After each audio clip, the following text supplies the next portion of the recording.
Ray Mitchell adjusted his protective goggles as he inspected the solar panel installation on Portland's newest sustainable apartment complex. The spring breeze carried the familiar sense of fresh concrete and sawdust across the construction site. His phone vibrated in his pocket for the fourth time that morning. Lily again. His 14-year-old daughter had been trying to reach him since her violin recital the previous night. Mr. Mitchell. Jason Chun, his project manager of 15 years, approached with a tablet in hand. The sustainability consultants are here for the final inspection. Give me a minute, Jason. Ray stepped away from the edge, pulling out his phone. 3 missed calls and a text from Lily. Dad, can we talk? Mom missed another recital. Ray's jaw tightened. Sarah had promised to be there this time. She'd even marked it in their shared calendar, right between her supposed Portland Business Alliance meetings. The 3rd recital she'd missed this month. Everything okay, boss? Jason asked, concern evident in his voice. Yeah, just family stuff. Ray tucked the phone away. Let's get this inspection done. The rest of the morning passed in a blur of technical discussions and paperwork. Ray's mind kept drifting to Lily's message. At lunch, he found a quiet spot in his side office and called her back. Dad. Lily's voice cracked slightly. Why didn't Mom come? She said she had important meetings. Sweetheart? The words felt hollow, even to him. That's what she always says. Lily's frustration was palpable. Tommy's soccer game last week, my recital. She's never there anymore. I know it's hard. No, you don't know. Lily cut him off. You should have seen Jessica's face when she asked where Mom was. Again, everyone else's parents were there. Even Mr. Cooper came to watch his kids. Ray's hand froze on his coffee cup. Mr. Cooper? Dennis Cooper? Yeah, he's always at school events now. His son Kevin is in Tommy's class. Lily paused. Dad, are you still there? Yes, sorry. Ray set down his cup. How about I make it up to you? Dinner at Giuseppe's tonight. Just us? Can't. Mom said we're having dinner with her friend from the Business Alliance. Some lady named Patricia. Ray frowned. This was the first he'd heard about dinner plans. When did she tell you this? This morning, before school. She said she texted you about it. No text had come through. Another decision made without consulting him. Another piece of their family life slipping through his fingers. I'll talk to Mom about it, Ray promised. And Lily? Your playing was beautiful last night. I recorded it. A small laugh. Thanks, Dad. At least someone was paying attention. After hanging up, Ray stared at his phone's home screen. A family photo from their last Hawaii trip. Sarah's smile beamed at the camera, her arms around Tommy while Lily made funny faces. That was 8 months ago. Before the late meetings started. Before the missed events. Before Dennis Cooper's name started appearing in their conversations. The afternoon brought more distractions. A supplier delayed their delivery. A minor accident on the 3rd floor required paperwork. By the time Ray headed to his car, the sun was setting behind Portland's skyline. He checked his phone again. Still no message from Sarah about dinner. He drove home, his mind replaying Lily's words about Dennis Cooper. Something nagged at him, a feeling he couldn't shake. The Cooper Development Group was their main competitor in Portland's sustainable building market. Their paths rarely crossed, except at industry events. So why was Dennis Cooper suddenly so present in his children's lives? The house was quiet when he arrived. A note on the kitchen counter read, "Meeting Patricia for dinner. Took the kids. Don't wait up."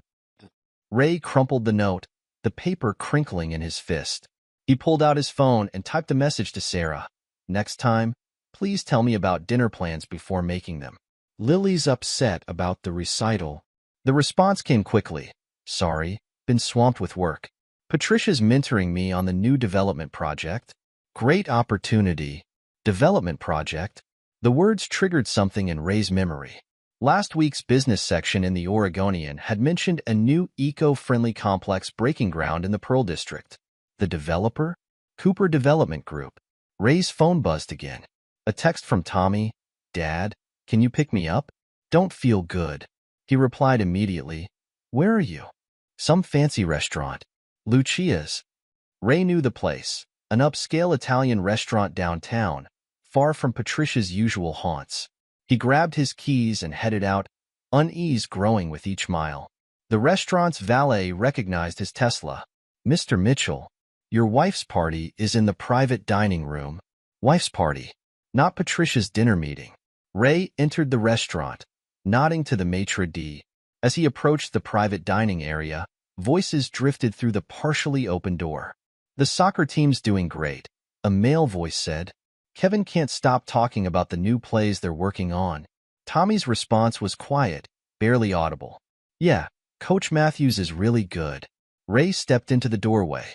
The scene before him froze like a photograph. Sarah seated next to Dennis Cooper, their heads close together as they looked at something on his phone.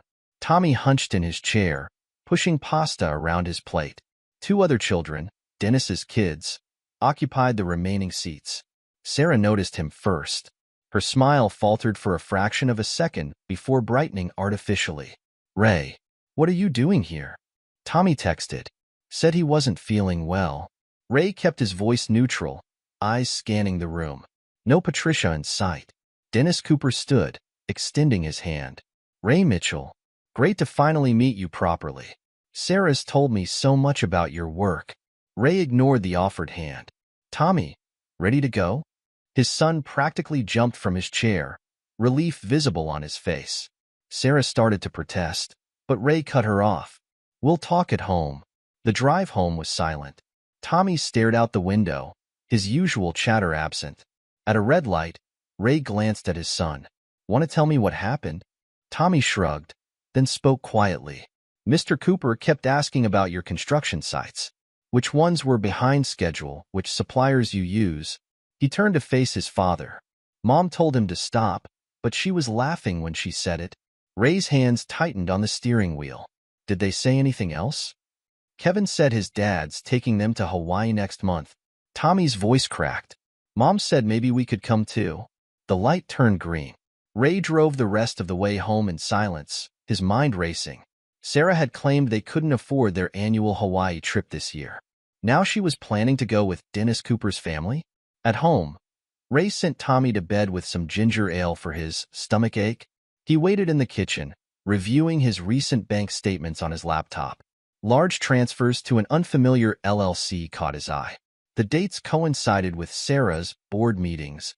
Hours passed before he heard Sarah's key in the lock. She entered the kitchen with an air of practiced nonchalance. "Tommy okay?" "Interesting dinner with Patricia," Ray said quietly. Sarah's hand paused on the refrigerator door. There was a change of plans. "Dennis needed to discuss the new development project. The one you've been pushing me to invest in?" Ray closed his laptop. "The one you didn't mention was his?" "It's a good investment opportunity." Sarah turned to face him, chin lifted defensively. "Dennis has an amazing track record. Since when are you on a first-name basis with our competitor?" "We serve on committees together. The Business Alliance. The alliance meetings that keep making you miss Lily's recitals?" Sarah's expression hardened. "I'm trying to build something here, Ray. Networking is important." "Networking?" Ray stood slowly. "Is that what you call taking our children to dinner with Dennis Cooper? Having them spend time with his kids? Planning Hawaii trips?" "You're being paranoid." Sarah moved toward the stairs. "I'm going to bed. We can discuss this when you're thinking rationally." Ray watched her go, the pieces of his perfect life shifting like a kaleidoscope, forming a new and disturbing pattern. Tomorrow, he decided, he would make some calls, starting with Ms. Anderson, Tommy's teacher. The next morning, Ray dropped Tommy at school earlier than usual. Ms. Anderson was setting up her classroom when he knocked on her door. "Mr. Mitchell." She smiled warmly. "What brings you by so early?" "Just wanted to check on Tommy's progress." Ray leaned against a desk. He mentioned spending time with Kevin Cooper. "Oh yes, they've become quite close since the carpool started." Ms. Anderson continued arranging papers. "It's wonderful to see both boys in my class. Makes the soccer runs easier for Sarah and Dennis, I imagine." Ray kept his expression neutral. "Soccer runs?" Ms. Anderson looked up, noting his expression. "Oh, I assumed you knew. Sarah and Dennis have been carpooling the boys to soccer practice for months now." She paused, uncertainty crossing her face. "I've seen them at pickup." "Thank you, Ms. Anderson." Ray straightened. "That's very helpful." He drove to his office on autopilot, his mind racing. Months of carpools. Months of missed recitals and games. Months of board meetings and networking opportunities. In his office, Ray opened his bottom drawer. Sarah's old phone lay there, retrieved from their storage room last week after Tommy mentioned seeing her with a new one Ray hadn't known about. He hadn't wanted to invade her privacy, but now, the phone powered on easily. No password protection. Sarah had always been terrible with technology. The message history loaded slowly, revealing months of deleted conversations restored through recovery software. Ray started reading. Dennis, great meeting today. Dinner tomorrow? Sarah, can't. Ray's suspicious about the late meetings. Dennis, use the business alliance excuse again. Works every time. Sarah, getting tired of lying. Kids are noticing. Dennis, soon we won't have to hide. Trust me. Message after message outlined their deception. Lunch dates disguised as committee meetings. Soccer practice rendezvous. Plans for property investments, carefully hidden through shell companies. Ray's office door opened. Jason Chun entered with coffee and a concerned expression. Boss? The contractor meeting started 10 minutes ago. Cancel it. Ray looked up from the phone. In fact, clear my schedule for the day. I need you to help me with something else. Jason set down the coffee. Everything okay? No. Ray turned the phone around, showing Jason the messages. But it will be. First, I need you to pull everything we have on Dennis Cooper's development projects. Then we're going to take a drive to River's Edge Resort. The luxury hotel? Jason looked confused. Why there? Because that's where Sarah's been having her monthly board meetings. Ray stood, gathering his coat. And I think it's time we found out what kind of business she's really conducting. The pieces of his perfect life lay shattered around him, but as Ray headed for the door, a new emotion replaced his shock and pain. Determination. Sarah and Dennis had been playing a game. Now it was his turn to make a move. Chapter 2. The Catalyst. The River's Edge Resort rose from the Columbia River like a gleaming monument to luxury, its glass surfaces reflecting the morning light. Ray parked his Tesla in the visitor lot, noting the familiar Mercedes in the executive section, Sarah's car. You sure about this, boss? Jason shifted uncomfortably in the passenger seat. Maybe there's an explanation. That's exactly what we're here to find out. Ray adjusted his tie. The same tie Sarah had given him for their anniversary last year. Remember the plan? Jason nodded, pulling out his tablet. I'll pose as a potential investor, ask about their expansion plans. I'll follow the breadcrumbs. Ray checked his watch. Sarah's supposed to be in a board meeting right now. Let's see how that holds up. They separated at the entrance. Jason headed for the front desk while Ray made his way to the resort's renowned restaurant, the Riverview. Sarah had mentioned it often enough in her messages to Dennis. The maitre d' recognized him immediately. Mr. Mitchell, will Mrs. Mitchell be joining you today? She's in a meeting, Ray replied smoothly. Business alliance, I believe? Oh, the maitre d' frowned slightly. I haven't seen Mrs. Mitchell today, but Mr. Cooper's party is in the private dining room. Would you like me to check if she's there? No need. Ray forced a smile. I'll catch up with her later. He retreated to the lobby, finding a spot with a clear view of the restaurant entrance. His phone buzzed, a text from Jason, meeting with sales manager. Cooper Development Group owns 60% of resort. Recent purchase. Another piece of the puzzle.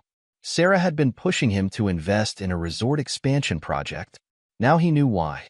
A familiar laugh drew his attention. Sarah emerged from the elevator, Dennis Cooper close behind. They weren't dressed for a business meeting. Sarah wore a blue sundress, the one Ray had bought her in Maui. Dennis's hand rested casually on her lower back as they made their way to the restaurant. Ray's phone buzzed again. This time it was Tommy. Dad, do we have to go to dinner at Mr. Cooper's tonight? Kevin keeps bragging about their Hawaii house. Hawaii house. The pieces clicked into place. Sarah's insistence that they couldn't afford their annual family vacation. The mysterious bank transfers.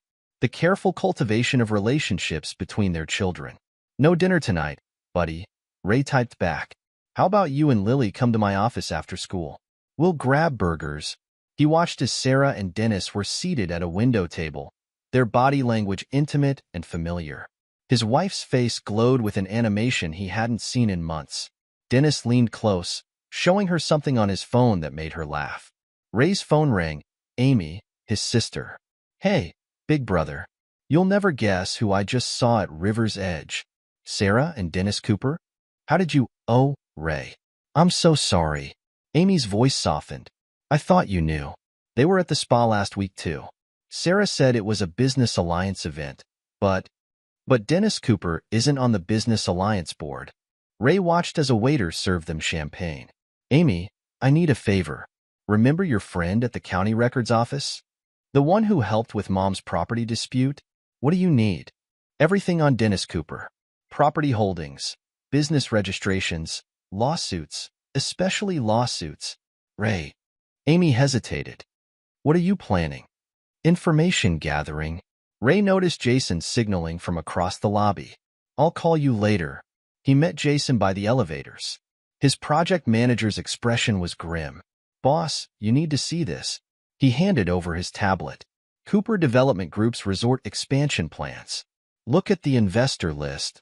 Ray scrolled through the document, stopping at a familiar name. Sarah Mitchell Trust, $2.5 million committed investment.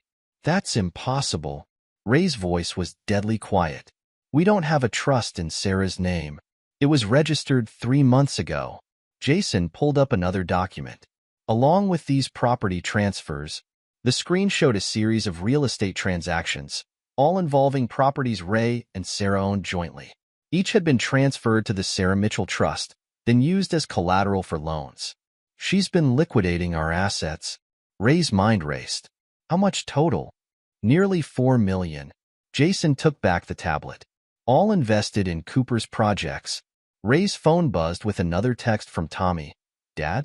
Mom just called. Says we have to go to dinner at Mr. Cooper's. She's picking us up from school. Before Ray could respond, a second message appeared. This time from Lily. Dad, something's wrong. Mom's acting weird. She keeps talking about fresh starts and new opportunities. I don't want to go to dinner. Ray headed for the exit, Jason following close behind. Cancel my meetings for the rest of the week, he instructed. And get me Mike Barnes's number. The private investigator? Jason hurried to keep up. Ray, think about this. I have thought about it. Ray reached his car. Sarah's not just having an affair. She's systematically dismantling our lives. I need to know why. Back at his office, Ray called Mike Barnes. The private investigator answered on the first ring. Mitchell, been a while. I need your help, Mike. How fast can you get to my office? Give me an hour. Mike paused. This about Sarah? Ray's grip tightened on his phone. You knew. Rumors. Nothing concrete. But when you've been in this business as long as I have, you notice patterns. Mike's voice turned professional. I'll bring my files. Ray spent the next hour making calls. First to his lawyer, requesting an emergency meeting.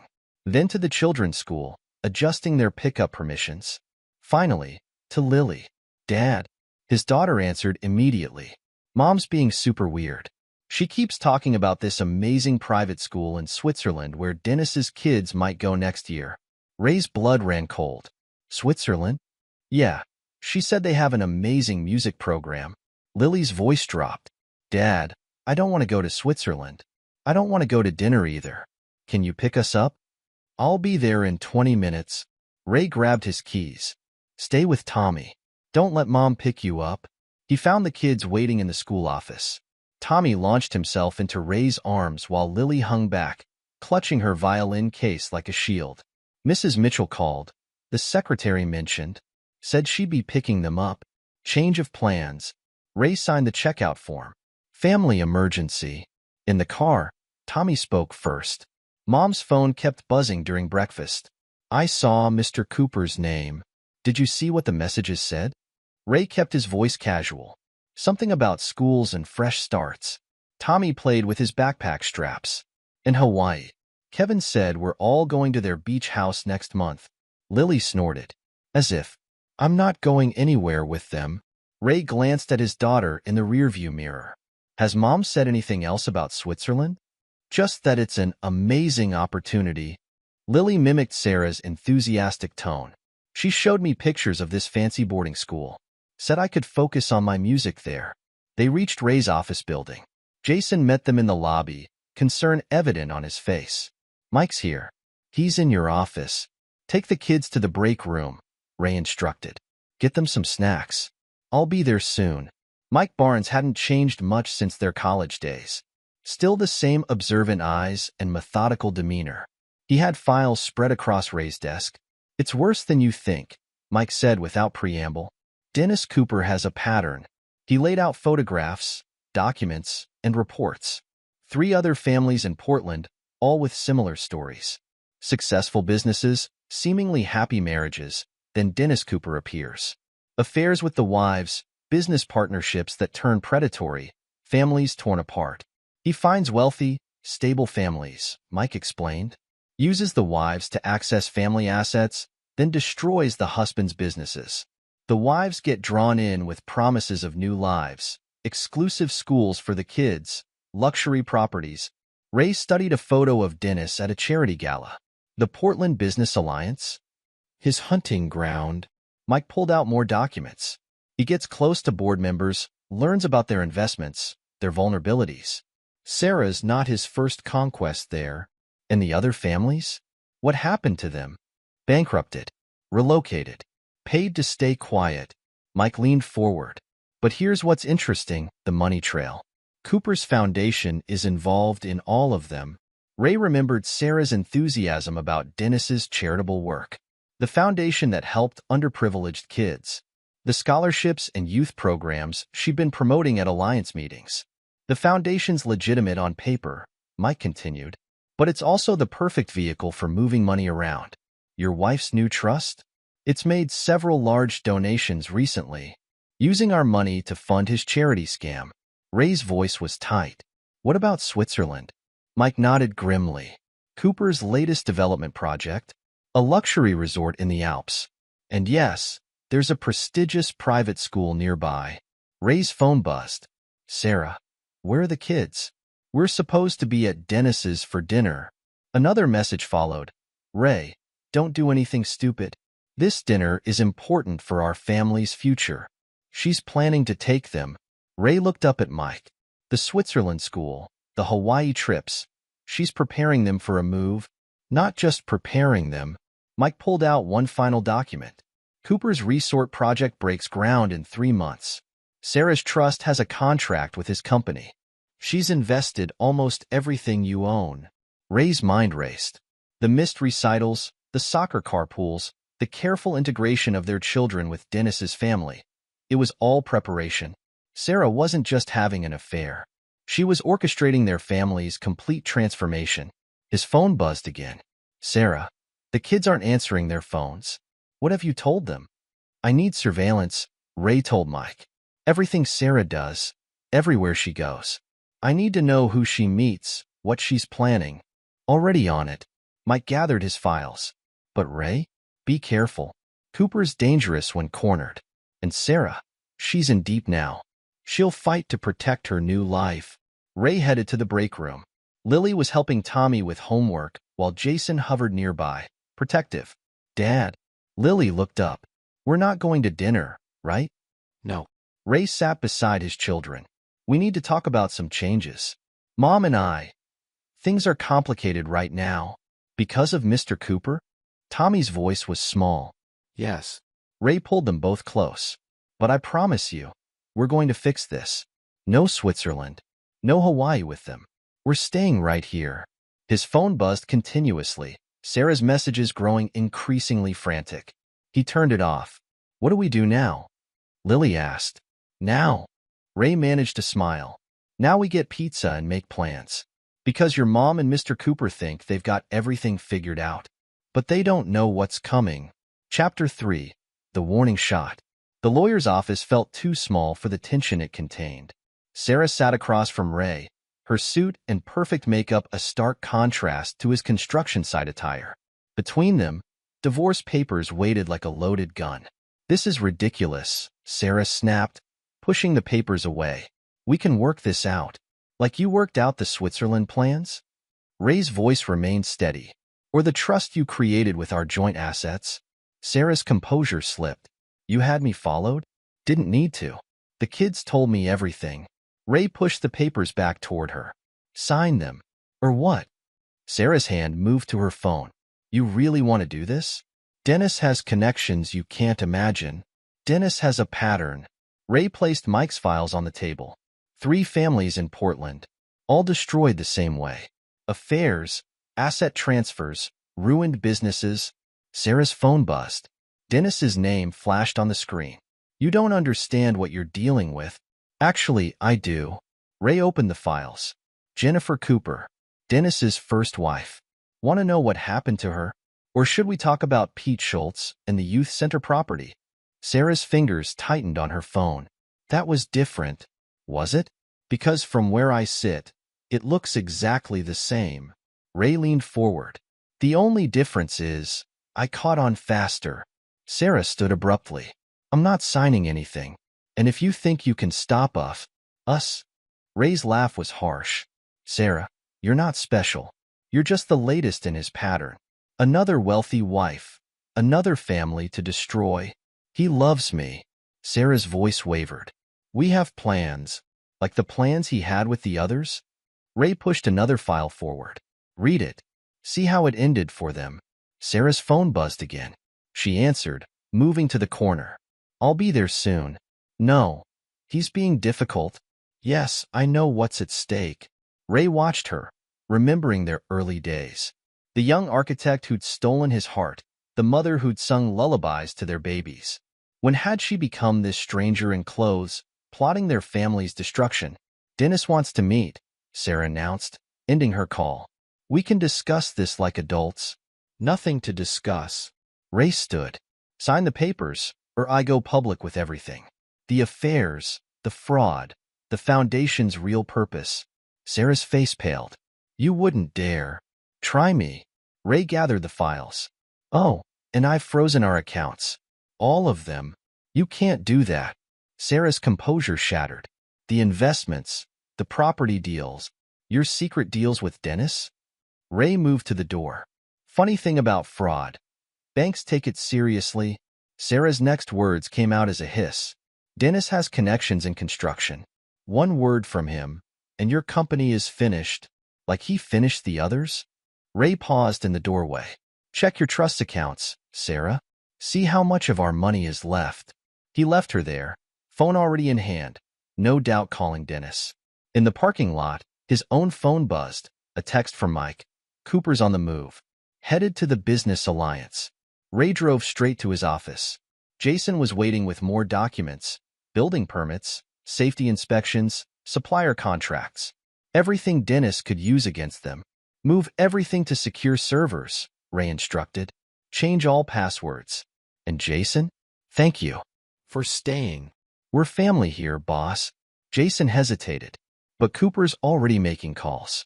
3 suppliers called this morning, canceling orders. Let them. Ray smiled grimly. We've got something better. His phone chimed. An email from Sarah's attorney. She'd signed the papers, but with conditions. She wanted the children. Another message followed, this one from Sarah herself. You have no idea what's coming, Ray. No idea at all. Ray forwarded both messages to Mike, then called Lily. Dad. His daughter sounded worried. Mom's been calling nonstop. Pack a bag, sweetheart. You and Tommy are staying with me for a while. Already packed. Lily's voice strengthened. Tommy too. We saw Mom taking pictures of our rooms this morning. The weird thing is, she only took photos with us in them. None of the ones with you. Smart girl. Ray grabbed his keys. I'll be there in 20. He found the kids waiting on the porch, bags ready. Sarah's car was in the driveway, but the house was silent. Inside, Sarah sat in the kitchen, surrounded by photo albums. She looked up as they entered, her expression cold. Taking my children? Our children, Ray corrected. And yes, until this is settled. I'm documenting everything, Sarah warned. Every missed event, every late night at work. Dennis knows judges, Ray. Good ones. Document away. Ray helped Tommy with his bag. Just remember, Those judges might be interested in your trust's activities too. Sarah's phone buzzed. She glanced at it, then smiled. A smile Ray had never seen before. You have no idea what you're up against. Neither do you. Ray ushered the kids toward the door. Neither do you, Sarah. In the car, Tommy spoke quietly. Dad, are we going to be okay? Ray met his son's eyes in the rearview mirror. Yes, because unlike Mom and Mr. Cooper, we're not hiding anything. His phone buzzed. Mike again. Cooper's making moves. Building inspectors at all your sites tomorrow. Let them come, Ray muttered. Then louder, to his children. Who wants pizza? Lily managed a small smile. With extra cheese? With everything, Ray promised. Because tomorrow, we start fighting back. The war had begun. Sarah and Dennis had thrown the first punch. But Ray had something they didn't, the truth. And he knew exactly how to use it. Chapter 4. Opening Moves. Dennis Cooper adjusted his silk tie as he studied the Portland skyline from his corner office. The morning's business journal sat open on his desk, featuring his latest eco-friendly development project. His phone buzzed with a message from Sarah. Ray knows everything. He served me divorce papers. Dennis set down his coffee, fingers tapping against the mahogany desk. Stay calm. We planned for this. He hired Mike Barnes. That name made Dennis pause.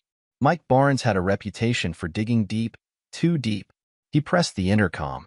Janet, get me Greg Peterson from the building department. Within minutes, anonymous complaints flooded the inspection offices. Ray Mitchell's construction sites would face scrutiny like never before. Dennis smiled, remembering how effectively this tactic had worked on others. His phone rang. Marcus Wong, Ray's biggest client. Dennis? Got your message about those investment opportunities. Marcus, glad you called. Dennis pulled up the proposals he'd prepared. I heard concerning things about Mitchell Construction's financials. As your friend, I thought you should know. The whispers spread through Portland's business community like poison. Ray Mitchell had gambling debts. Ray Mitchell cut corners on safety. Ray Mitchell couldn't be trusted with major projects. Sarah's next message brightened Dennis's morning further. Ray's company is losing suppliers. Your plan's working. Of course it is. Dennis typed back. It always does. He reviewed the list Janet had prepared. Ray's key employees, their backgrounds, their vulnerabilities. Jason Chin's daughter caught his attention. Straight-A student, aspiring architect. The Foundation Scholarship Committee would find her application particularly compelling. The Foundation, his masterpiece. Who would question a philanthropist dedicated to helping underprivileged youth? The same foundation that had helped him acquire properties at bargain prices, launder money through charitable programs, and maintain his sterling reputation. A knock interrupted his thoughts.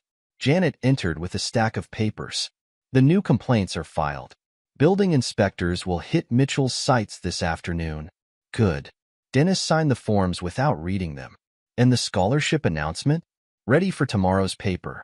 Jason Chin's daughter is this year's recipient. Dennis smiled, remembering other employees he'd poached this way. A generous scholarship here, a job offer there. It was amazing how quickly loyalty crumbled when family finances were involved. His phone buzzed again, this time from Kevin, his son. Dad, Tommy Mitchell quit the soccer team. Everything okay? Dennis replied, though he already knew the answer. He said his dad told him to stay away from me. But I recorded him saying stuff about you, like you told me to. Good boy. Dennis made a mental note to increase Kevin's allowance. Keep recording. Tell me everything he says about his dad. The afternoon brought more progress. 3 of Ray's suppliers canceled contracts, citing scheduling conflicts. 2 banks put his projects under review. Dennis watched through his office window as building inspectors descended on Ray's downtown site. Sarah's updates kept coming. Ray's frozen the accounts. But I moved most of it already. Perfect. Dennis checked the transfer records. The Switzerland property's ready when we are. He'd chosen Switzerland carefully. Beautiful views, exclusive schools, and most importantly, complicated extradition laws. By the time Ray untangled the financial web they'd woven, they'd be safely abroad with all 4 children. A final message from Sarah made him laugh. Ray thinks he's so clever, hiring a PI. He has no idea what's coming. No, Ray Mitchell had no idea at all. Dennis had destroyed smarter, wealthier men. Men who thought their integrity would save them. Men who discovered too late that integrity was expensive, more expensive than they could afford. That evening, Dennis hosted a charity gala at his lakefront mansion. Portland's elite mingled in the grand hall, praising his foundation's work with troubled youth. If they noticed Sarah Mitchell by his side, none dared comment. Dennis. Greg Peterson from the building department approached, champagne in hand.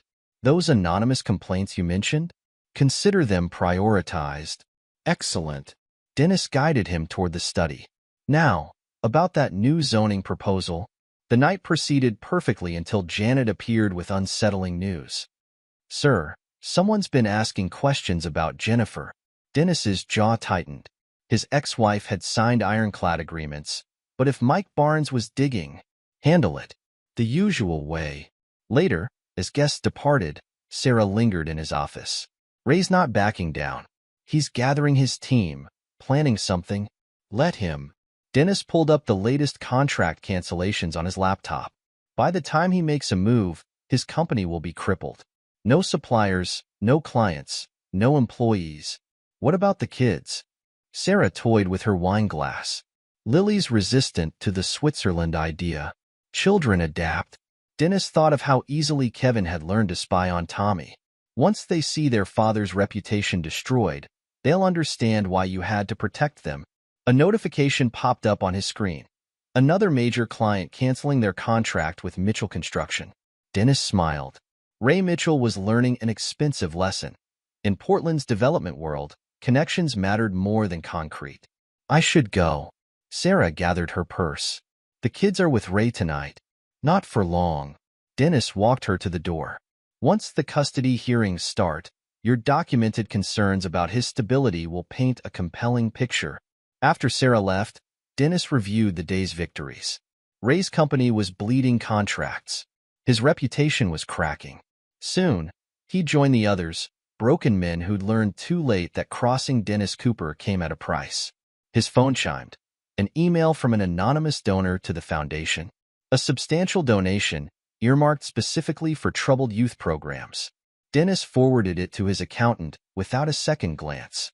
That would prove to be his first mistake. Chapter 5. The Setup. Maria Torres clutched her coffee cup, watching Dennis Cooper through the cafe window. The man who destroyed her career sat at his regular table, charming potential investors. She checked her phone. Another text from Ray Mitchell. You're sure about this? Positive. She typed back. I handled all the foundation's books. I know where the bodies are buried. Maria remembered the day she discovered the discrepancies. Youth program budgets that didn't add up. Properties acquired at suspicious prices. When she'd brought her concerns to Dennis, his friendly mask had slipped. Think of your mother's nursing home care, he'd said softly. It would be a shame if they could no longer accommodate her. She'd resign the next day. Finding another accounting job proved impossible. Dennis's influence ran deep. Now, watching him through the window, Maria felt a fierce satisfaction. Ray Mitchell wasn't like the others. He wasn't breaking under pressure. Her phone buzzed. Jennifer Cooper this time. Meeting arranged. Bringing the files. Maria gathered her things, leaving before Dennis could spot her. The pieces were falling into place. Ray's plan was brilliant in its simplicity. Used Dennis's own tactics against him. Across town, Jennifer Cooper sat in Ray's office, boxes of documents spread between them. The former Mrs. Cooper had spent years gathering evidence of her ex-husband's schemes. He'll come after you, Jennifer warned. He always does. Let him. Ray studied a contract from Jennifer's files. Tell me about the River Heights development. Jennifer's hands shook slightly. Low-income housing complex. Dennis convinced the residents he was their savior, offering them units in his new building. The contracts looked generous until you read the fine print. Predatory terms? Worse. Jennifer pulled out more papers. Hidden clauses, escalating fees. Miss one payment, and they forfeit their deposit plus face huge penalties. He turned them into trapped tenants. Ray's phone lit up with a text from Jason. Another supplier had canceled, citing pressure from Cooper Development Group. But Jason's message held a silver lining. Boss, Your anonymous donation to the foundation went through. Dennis approved the youth program funding personally. Good. Ray showed Jennifer a document. Look familiar? She studied the foundation's funding proposal. These numbers, they're using the same structure as the River Heights scheme. Exactly. Ray smiled. Dennis never changes his playbook. He just finds new victims. The next piece arrived that afternoon, Pete Schultz from the East Portland Youth Center. The recovering gambling addict had lost his property to Dennis years ago. Now he sat in Ray's office, sharing his story.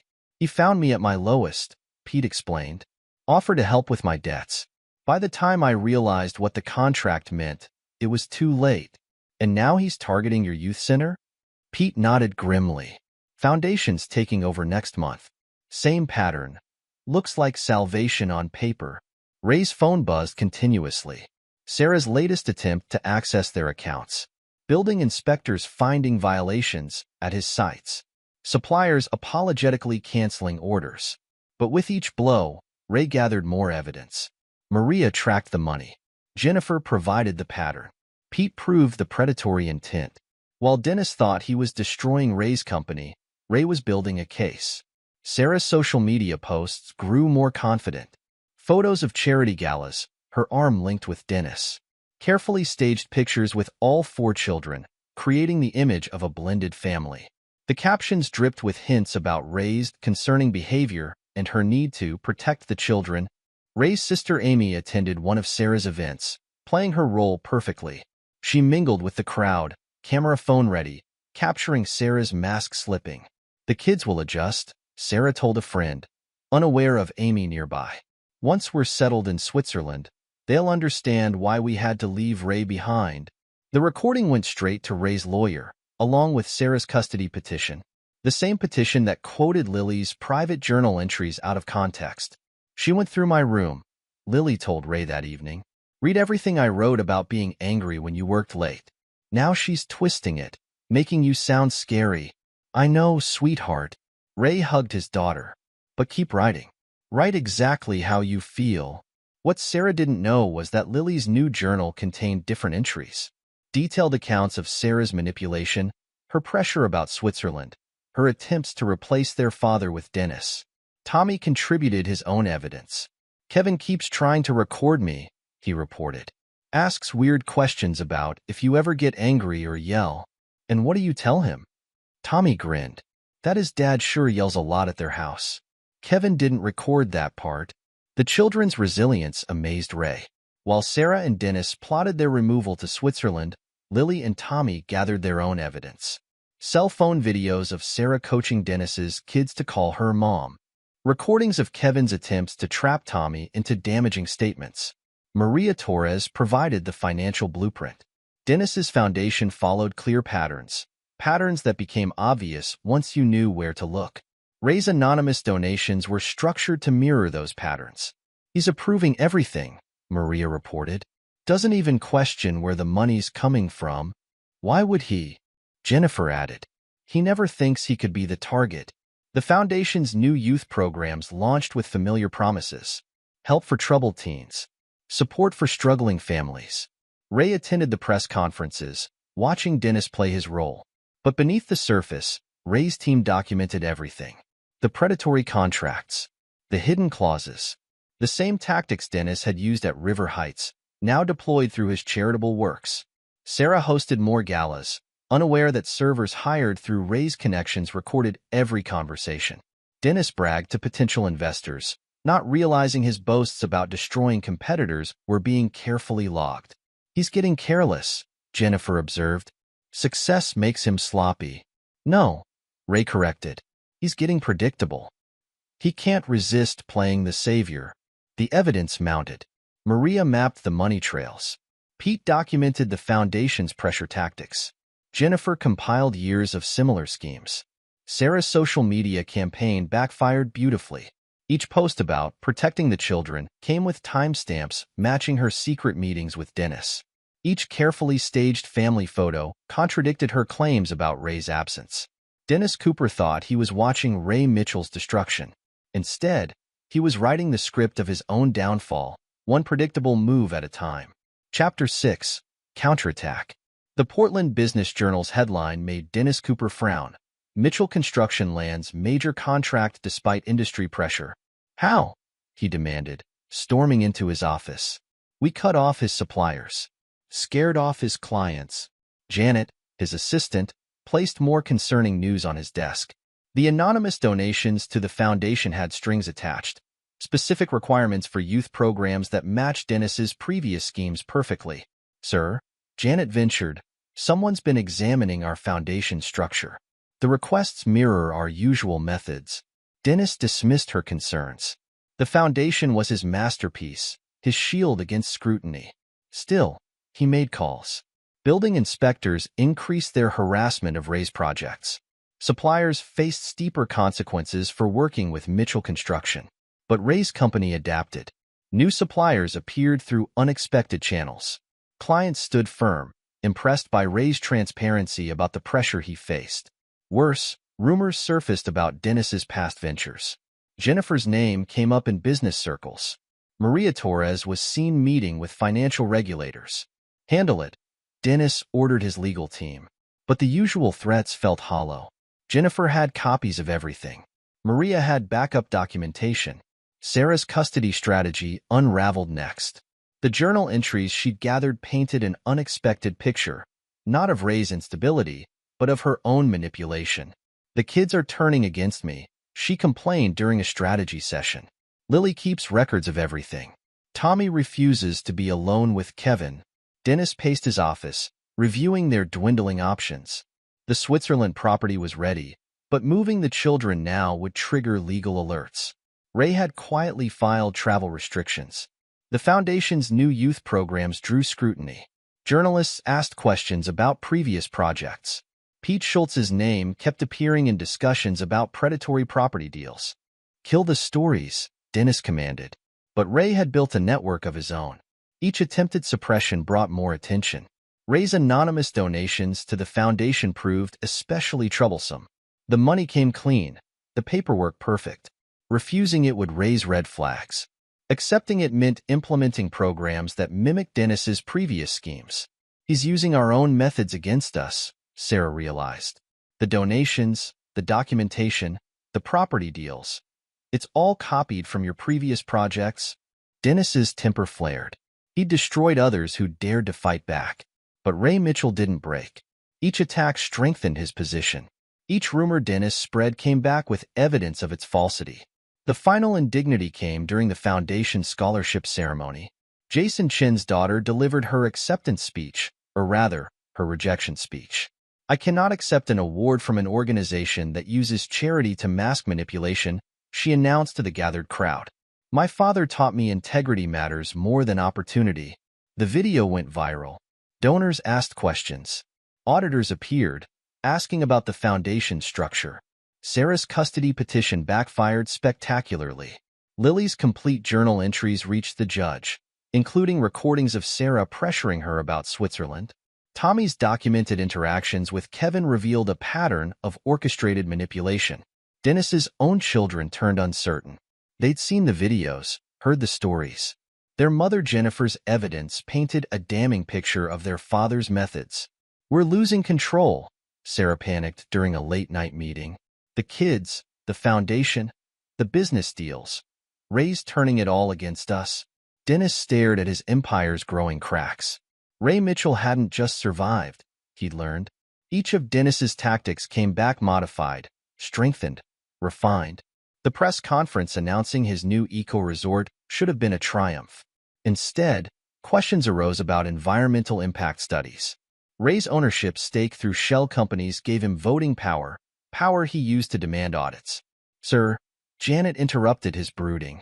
The FBI's Financial Crimes Unit is asking about the Foundation's troubled youth programs. Dennis Cooper had built his empire by destroying others. Now, watching it crumble, he faced an uncomfortable truth. Ray Mitchell had beaten him at his own game. The dominoes Dennis had so carefully arranged were falling, but not in the direction he'd planned. Each move he'd made against Ray now provided evidence of his own methods. Each attack strengthened the case against him. Sarah's final text summed up their predicament perfectly. Ray didn't just survive your playbook. He studied it, improved it, and used it to trap us. Dennis Cooper, Portland's golden boy, faced the ultimate irony. The tactics he'd perfected, the schemes he'd refined, the methods he'd used to destroy others, all of it now formed the blueprint of his own destruction. And Ray Mitchell, the man he'd tried to break, held all the cards. The next board meeting brought more surprises. The Foundation's troubled youth programs drew questions about their structure. Directors who'd rubber-stamped Dennis's proposals now demanded details. These contracts, a board member noted, they're remarkably similar to your River Heights development. Dennis maintained his composure, but inside, he seethed. Ray's strategic donations had forced him to implement programs that mirrored his previous schemes. Each new initiative provided more evidence of his pattern. Sarah's position crumbled further. Her custody petition backfired as Lily's complete journals reached the court. The entries revealed not a concerned mother, but a calculated manipulator. "Mom's been reading my diary," Lily told her therapist, the session officially documented for the custody case. "She takes pieces about being mad at Dad for working late, but leaves out the parts about her missing my recitals for secret meetings with Dennis." Tommy's evidence proved equally damaging. His recorded conversations with Kevin exposed the orchestrated attempts to gather dirt on Ray. "Kevin keeps asking weird questions," Tommy's statement to the custody evaluator read. "Like if Dad gets mad a lot, or if he's scary. Then he tries to record my answers on his phone." Dennis's carefully constructed image developed more cracks. Former employees spoke out. Business partners questioned deals. The anonymous complaints against Ray's construction sites drew scrutiny of their own. "The timing's suspicious," a building department investigator noted. Multiple complaints filed simultaneously, all targeting Mitchell construction projects. Ray's team grew stronger. Jason Chin's daughter's rejection of the Foundation scholarship inspired others. Employees offered Dennis's generous job packages turned them down publicly. "My integrity isn't for sale," Jason announced at an industry meeting, drawing attention to Dennis's poaching attempts. The final phase of Ray's counterattack struck at Dennis's core weakness, his need for public adoration. The Foundation's finances underwent increasing scrutiny. Each youth program implemented with Ray's donation money created paper trails matching Dennis's previous schemes. Sarah watched their plans unravel from her new position in Dennis's lakefront mansion. The custody case weakened daily. Their Switzerland escape route looked increasingly impossible. "The kids aren't cooperating," she reported during a tense strategy session. "Lily records everything I say about moving abroad." Tommy refuses to meet with the custody evaluator without Ray present. Dennis's own children began asking uncomfortable questions. They'd seen the videos, heard the stories at school. Their mother Jennifer's evidence painted a damaging picture of their father's methods. "Dad," Kevin asked during dinner, "why does everyone say you destroy families?" The Foundation's troubles multiplied. Ray's strategic donations forced Dennis to implement programs that documented his tactics. Each initiative designed to help troubled youth now provided evidence of predatory patterns. Sarah's social media campaign collapsed. Her carefully staged photos with Dennis's children drew criticism. Questions arose about her sudden lifestyle change, her relationship with Dennis, her abandonment of her previous life. "Family time is priceless," her posts proclaimed, while court documents revealed her systematic manipulation of her children's affections. Dennis Cooper, master of destruction, faced an opponent who'd learned from his methods. Ray Mitchell hadn't just survived. He'd adapted, improved, and turned Dennis's own tactics against him. The Foundation's troubled youth programs, Dennis's favorite cover, now threatened to expose everything. Ray's anonymous donations had created a perfect trap. Each program implemented provided more evidence of Dennis's schemes. As Dennis sat in his office reviewing the mounting evidence against him, he realized his mistake. He'd assumed Ray Mitchell would break like the others, that pressure and threats would suffice. Instead, Ray had studied Dennis's methods, identified the patterns, and crafted a response that turned each attack back on its source. The very tactics Dennis had perfected now served as the blueprint for his own undoing. Sarah's last attempt to salvage their plan failed spectacularly.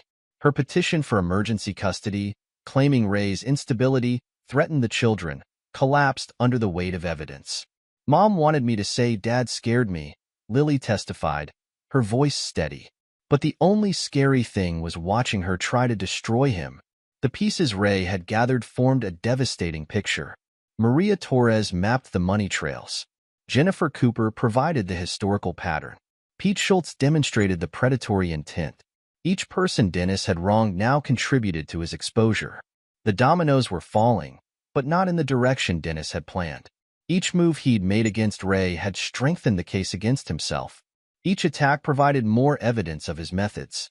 As the walls closed in, Dennis Cooper faced an uncomfortable truth. He hadn't just failed to destroy Ray Mitchell. He'd given his victim a masterclass in systematic destruction. And Ray had proved to be an excellent student. The game wasn't over, but the outcome seemed increasingly certain.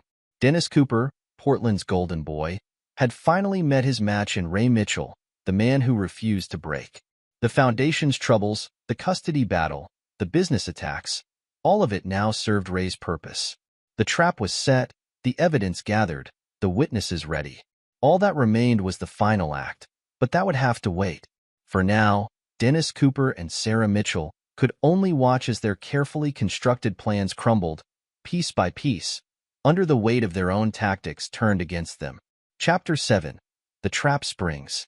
The Riverside Hotel buzzed with Portland's elite gathering for the annual Humanitarian Excellence Awards. Ray Mitchell stood in the control booth, watching the monitors as Dennis Cooper worked the crowd below. Sarah clung to Dennis's arm, her dress a reminder of better days. Ray had bought it for their 15th anniversary. Everything's ready, Jason Chen reported, checking the equipment one final time. Maria's presentation is queued up. Ray nodded, scanning the ballroom. Maria Torres sat near the stage, a folder clutched in her lap. Pete Schultz from the youth center nursed a drink at the bar, catching Ray's eye with a subtle nod. Jennifer Cooper blended with the crowd, her presence unremarkable among Portland's business elite.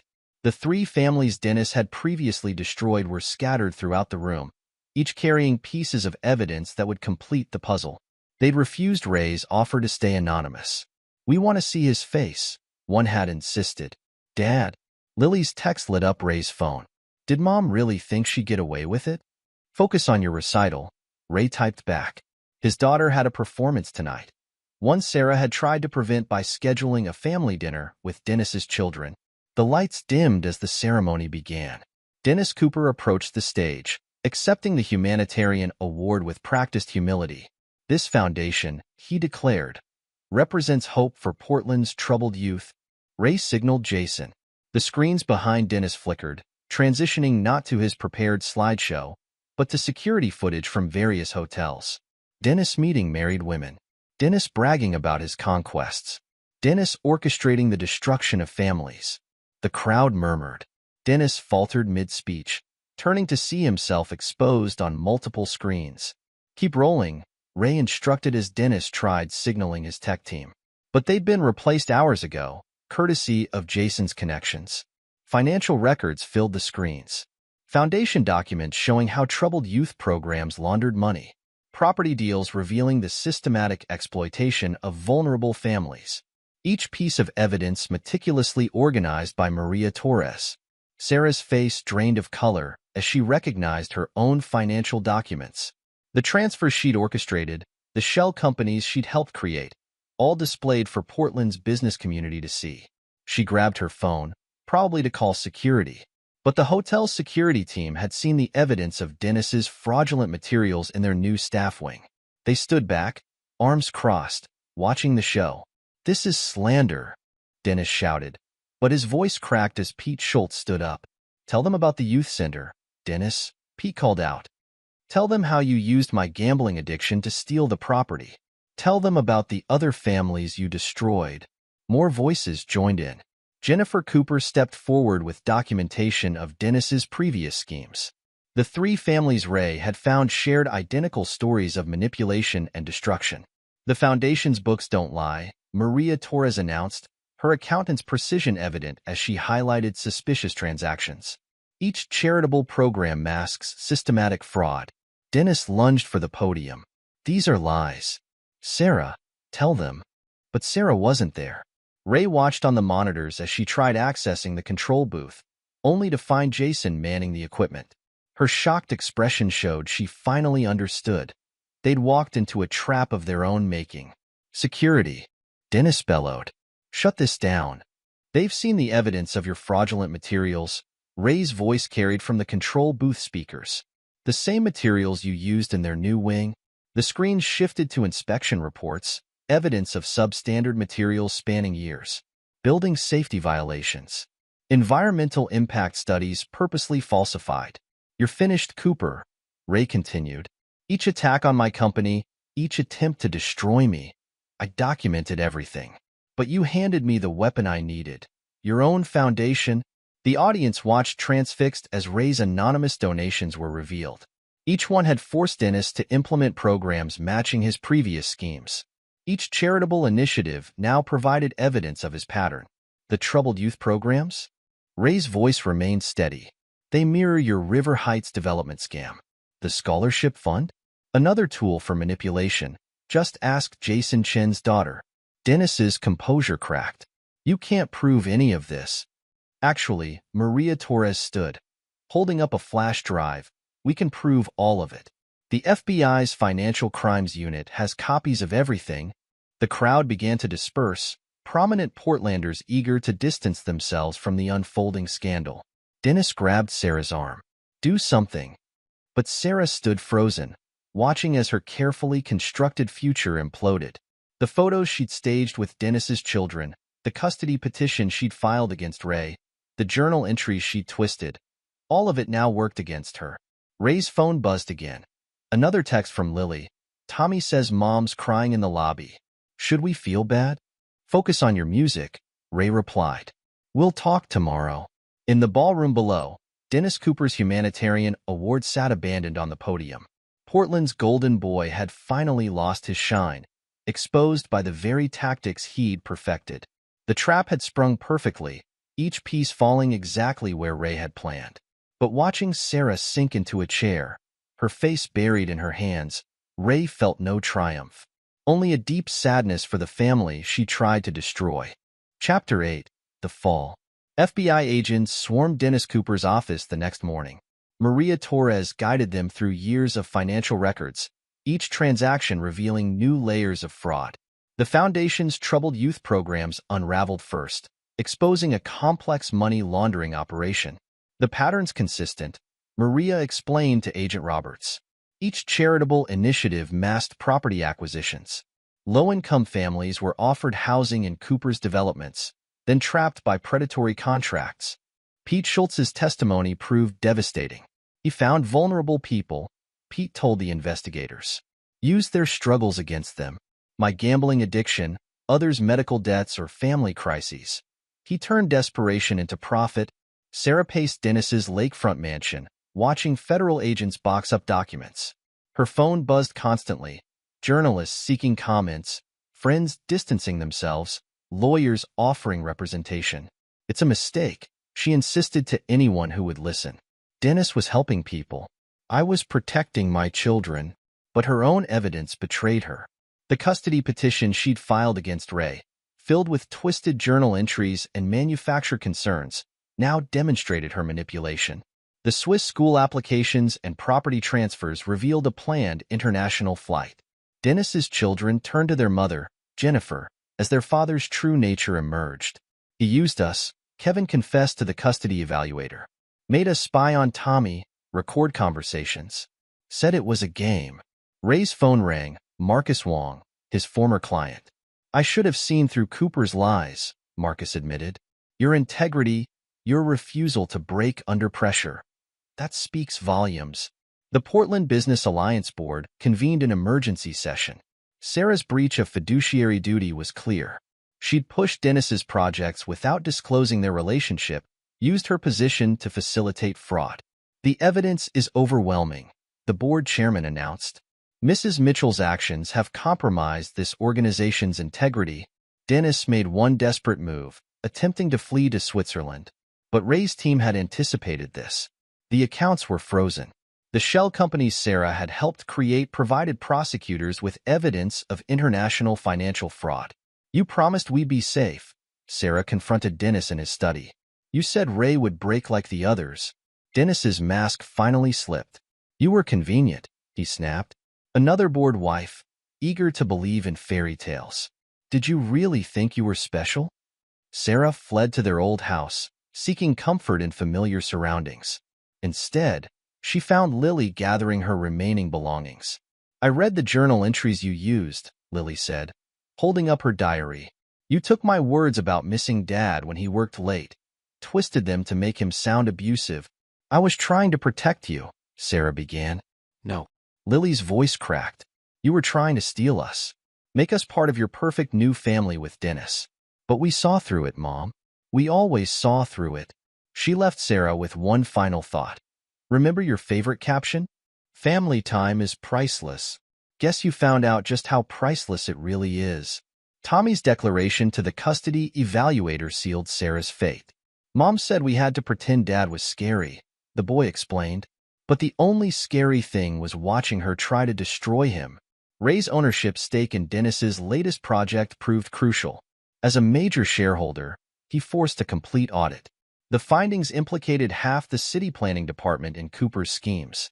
The corruption runs deep, Agent Roberts told Ray.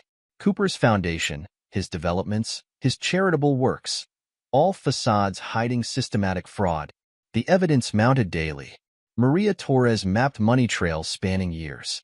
Jennifer Cooper provided documentation of identical schemes. Pete Schultz's youth center story demonstrated the predatory pattern. Dennis Cooper, trapped in his crumbling empire, turned on Sarah. She orchestrated everything, he claimed to investigators. The financial transfers, the foundation schemes, all her idea, but Sarah's recorded conversations told a different story. The carefully staged photos with Dennis's children, the custody petition, the planned move to Switzerland. All of it painted a picture of calculated manipulation. Chapter 9. Justice Served. The Portland courthouse buzzed with anticipation as Dennis Cooper's plea agreement was announced. The man who'd built an empire on destroyed families would face substantial prison time. The defendant has agreed to cooperate fully, the prosecutor announced. His testimony will be crucial in ongoing investigations of corruption in city planning and development. Ray sat with his children in the gallery, watching Dennis Cooper's carefully constructed facade crumble completely. The eco-friendly buildings were revealed as environmental hazards. The charitable foundation had masked years of fraud. The families trapped in predatory leases were finally freed. Marcus Wong approached Ray after the hearing. I've got some new projects, he offered. Could use a builder with proven integrity. The loyalty Ray had shown his employees during the crisis earned industry-wide respect. Jason Chin's daughter received a legitimate scholarship, one based on merit, not manipulation. Your father taught me about real integrity, she said during her acceptance speech. Not the kind you can buy with charity galas and press releases. Sarah's separate trial loomed, but her attempts at reconciliation came first. She arrived at Ray's office, tears streaming down her face. I was wrong, she began. About everything. But Ray wasn't alone. The new Portland Business Alliance board member, Sarah's replacement, sat across from him, reviewing proposals for genuinely affordable housing projects. The board voted unanimously, Ray informed Sarah. They're pursuing legal action for breach of fiduciary duty. Lily's violin skills earned her a spot in a prestigious summer program, one chosen for its excellence, not its proximity to Swiss property developments. Tommy rejoined soccer, supported by teammates who knew the real story. The other kids apologized, Tommy told Ray during practice, for believing the lies about you. Kevin, too, said he was sorry for trying to record our conversations. 1 year later, Ray adjusted his beach chair on Hawaiian sand, watching his children play in the waves. Their long-delayed vacation felt sweeter for the struggle that preceded it. His phone buzzed, a news alert about Dennis Cooper pleading guilty to additional fraud charges. Sarah's trial date was set for spring. Ray switched off the phone. Dad, Tommy called, pointing to an intricate sand fortress. Look what I built. Ray studied the carefully constructed towers, the solid foundations. This one's built to last, he observed. Yeah, Tommy grinned. No shortcuts, no weak spots. Just like your buildings. Lily joined them, violin calluses evident on her fingers as she helped shape the battlements. Mom called again, she mentioned. wanted to explain her side of things. And Ray asked, noting his daughter's composed expression. I told her actions speak louder than explanations. Lily smoothed the sand. She showed us exactly who she was. No amount of talking can change that. Tourists nearby photographed the sunset, ignoring the small family focused on their sandcastle. They didn't know this simple beach scene represented victory, not over enemies, but over the temptation to seek revenge through destruction. Ray watched his children collaborate on their fortress, adding towers and walls with careful attention to stability. They'd emerged stronger from the crisis, understanding that integrity wasn't just about following rules. It was about building something worth preserving. Tommy looked up from his creation. Think it'll last? The tide will take it, Ray admitted. But we'll build another tomorrow. That's what matters. Knowing how to rebuild, how to make each version stronger than the last. Lily nodded, understanding the metaphor. Like us. Exactly like us. Ray helped them add a final tower. Sometimes the strongest structures rise from the ruins of what came before. As the sun set over the Pacific, Ray Mitchell knew he'd won something more valuable than revenge. He'd shown his children that integrity wasn't about never falling. It was about how you rose again, how you rebuilt from the ruins, how you created something stronger from the ashes of betrayal. The waves advanced slowly toward their sandcastle. Tomorrow it would be gone, but they would return to build again. Because that's what builders do. They create, they adapt, they improve. And sometimes, like the family on the beach, they discover that the best revenge isn't destruction at all. It's reconstruction. Epilogue. 5 years later, Ray Mitchell stood at the podium of Portland State University's architecture department, watching the graduating class file in. Among them sat Jason Chin's daughter, Angela, her thesis on sustainable urban development, having earned her top honors. Her father beamed from the front row, now Ray's full partner in Mitchell and Chin construction. 5 years ago, Ray began his commencement speech. This city witnessed how easily integrity can be corrupted by greed. Today, we're witnessing something different, a new generation committed to building not just structures, but trust. The audience included faces both familiar and new. Marcus Wong, whose loyalty had helped Mitchell and Chin Construction expand into Asian markets. Maria Torres, now heading her own financial auditing firm specializing in nonprofit organizations. Pete Schultz, whose youth center had become a model for genuine community development. After the ceremony, Ray checked his phone, a text from Lily. At 19, his daughter had earned a spot with the Boston Symphony Orchestra, her talent flourishing once freed from Sarah's manipulative pressure. Her message included a photo of her latest performance and a reminder, don't forget Tommy's soccer championship tomorrow. Tommy, now 16, had transformed his difficult experiences into strength. As captain of his high school team, he'd led them to the state finals. More importantly, he'd started a peer support group for children of divorce, turning his pain into purpose. Mr. Mitchell? A voice interrupted his thoughts. Kevin Cooper, Dennis's son, stood before him in a crisp suit. I wanted to thank you for everything. Kevin had chosen a different path from his father. After Dennis's conviction and 8-year prison sentence, Kevin had lived with Jennifer, completing a degree in social work. He now helped families affected by financial fraud, using his experience to identify manipulation patterns. How's your mother? Ray asked, noting how the young man had grown. Jennifer's good. Her advocacy group for fraud victims is expanding nationally. Kevin smiled. She says watching you stand up to Dad gave others courage to come forward. The mention of Dennis Cooper no longer carried the weight it once had.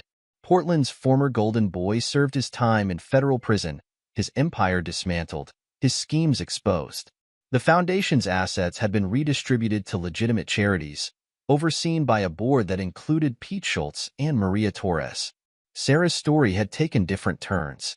After serving 2 years for financial fraud, she'd moved to Seattle, attempting to rebuild her life. Her relationship with Lily and Tommy remained strained, limited to occasional phone calls and supervised visits. She's trying, Lily had told Ray during their last father-daughter dinner. But some trust, once broken, can't be fully restored. The Portland Business Alliance had emerged stronger from the scandal. Ray's evidence had sparked a complete overhaul of oversight procedures. The new board, led by women like Jennifer Cooper and Maria Torres, prioritized genuine community development over flashy charitable gestures. Got a minute, boss? Jason Chin approached, Angela beside him. The River Heights reconstruction project needs your input. The mention of River Heights brought memories. The development where Dennis had once trapped vulnerable families had been acquired by Mitchell and Chin Construction. They transformed it into truly affordable housing, with Pete Schultz's youth center as its heart. Our first residents move in next month, Angela explained, pulling up plans on her tablet. All the original families Dennis displaced have first option to return. With legitimate, transparent contracts, Ray studied the plans, noting how Angela had incorporated lessons from the past. The development included community spaces, support services, and most importantly, a robust oversight system preventing future exploitation. You've thought of everything, Ray observed. I learned from the best. Angela glanced at her father. Both of you showed me that success without integrity isn't success at all. Later that evening, Ray drove to Tommy's pre-championship team dinner. The restaurant choice made him pause. It was Lucia's, where he'd first discovered Sarah's dinner with Dennis years ago.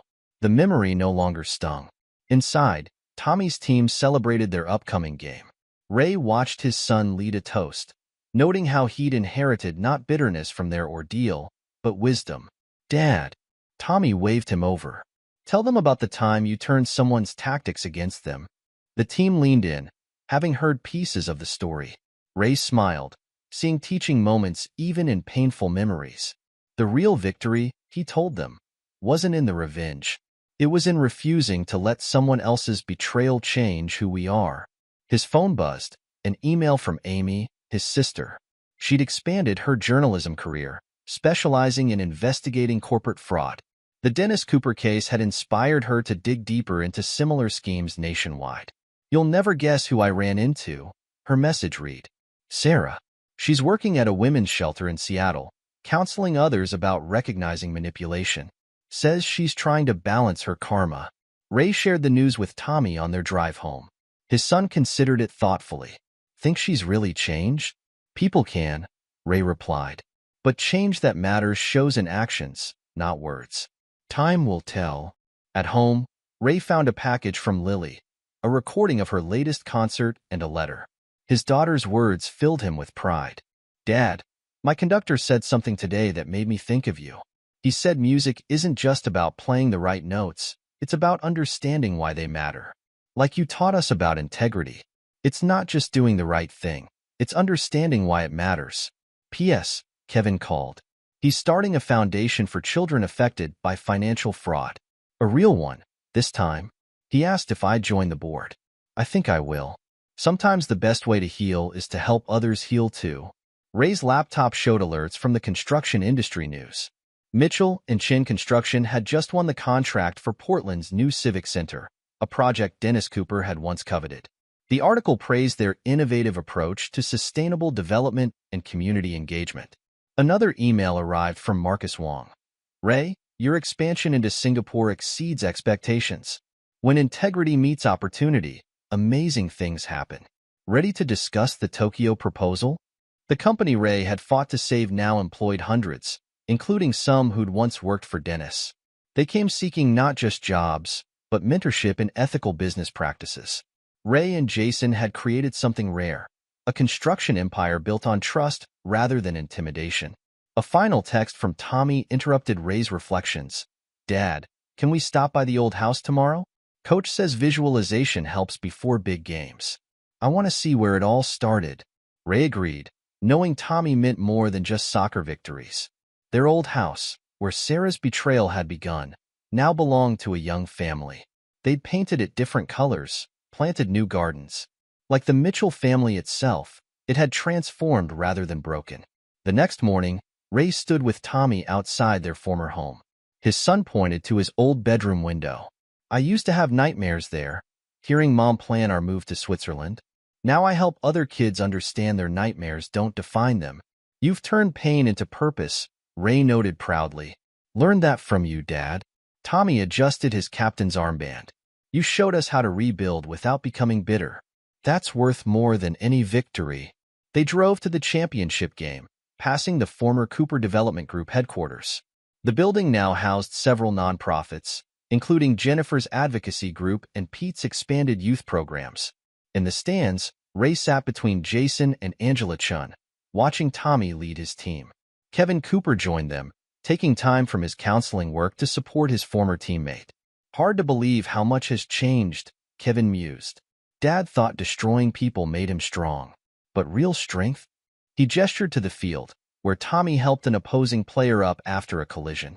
That's what it looks like. Ray's phone lit up with a message from Lily. Knocked my performance out of the park. Symphony offered me first chair. Wish I could be there for Tommy's game. Give him a hug from his big sis. The years had taught Ray Mitchell many lessons. That integrity, once tested, grows stronger. That revenge consumes, but reconstruction heals. That families, like buildings, need solid foundations to withstand storms. Dennis Cooper would be eligible for parole in 3 years. Sarah had recently asked to meet both children, hoping to explain her actions. Time had softened some wounds, but reinforced others. The difference between you and them, Tommy had observed during a recent conversation, is that they saw people as tools for building their dreams. You taught us to build dreams that help people. Ray watched his son score the winning goal, the team lifting him onto their shoulders. In the celebration, he saw not just athletic victory, but the triumph of resilience over resentment, of integrity over expedience. Later that night, Ray sat in his home office, surrounded by photos of his reconstructed life. Lily at her first symphony performance. Tommy with his championship trophy. The Mitchell and Chin construction team breaking ground on the River Heights renewal project. A letter from Sarah lay unopened on his desk. Her attempts at reconciliation had become yearly rituals, carefully worded apologies seeking forgiveness or understanding. Ray would read it eventually, knowing that healing comes in many forms, even if trust never fully returns. His laptop showed the latest designs for a new project, a complex of transitional housing for families rebuilding their lives after financial fraud. The plans, developed in consultation with Kevin Cooper and Pete Schultz, incorporated lessons from their shared experiences. A final email arrived from Maria Torres. Ray, the Foundation Oversight Committee identified 3 more schemes similar to Dennis's. Thanks to our protocols, we caught them early. Your story continues to prevent others from facing what you faced. Ray Mitchell had learned that some betrayals never fully heal, but they can transform. Sarah's deception had shattered his perfect life, but led to something stronger. Dennis's attempts to destroy him had instead destroyed the systems enabling such destruction. Tomorrow would bring new challenges. Another developer following Dennis's playbook. Another family facing betrayal. Another opportunity to show that integrity, while costly, remains priceless. But tonight, Ray Mitchell sat surrounded by evidence that destruction need not define destiny. His children had grown not bitter but wise. His company had expanded not through fear but trust. His legacy would be not the betrayal he suffered, but the reconstruction he led. The price of betrayal had been high, but the rewards of rebuilding proved higher still. In the end, Ray Mitchell had learned that true victory lies not in destroying one's enemies, but in building something they could never tear down, a foundation of unshakable integrity, supporting a structure of enduring truth. This is where our story comes to an end. Share your thoughts in the comments section. Thanks for your time. If you enjoy this story, please subscribe to this channel. Click on the video you see on the screen, and I will see you there.